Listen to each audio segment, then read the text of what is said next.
Hello বন্ধুরা, আবারও একটি নতুন সকালে শুভেচ্ছা সবাইকে। রাত পোহালেই কালকে নববর্ষ, সবাইকে অগ্রিম নববর্ষের আন্তরিক প্রীতি ও শুভেচ্ছা।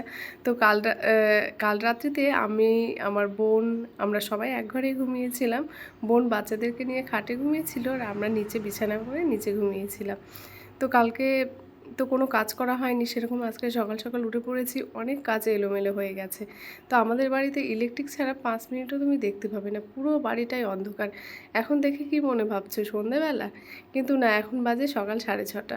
সকাল 6:30টায় আমাদের বাড়ির পরিস্থিতি এরকম। আমাদের শুধুমাত্র একটা ঘরেই জানালা আছে, আর এই ঘরটাতে দেখো পুরোটাই অন্ধকার, কিচ্ছু দেখতে পাবে না তুমি ইলেকট্রিক ছাড়া। তো সকাল সকাল উঠে পড়েছি, বোনও চলে যাবে আজকে বাড়িতে। তো মনটাও খারাপ হচ্ছে, তো সকাল সকাল কিছু কাজকর্ম করে বোনের জন্য কিছু খাবার টাবার রেডি করি। আর এছাড়াও কালকে আমাদের এইখানে মাহিন্দ্রা শ্মশানকালী মাতার মন্দিরে কালকে তোমার পূজা ও মেলা।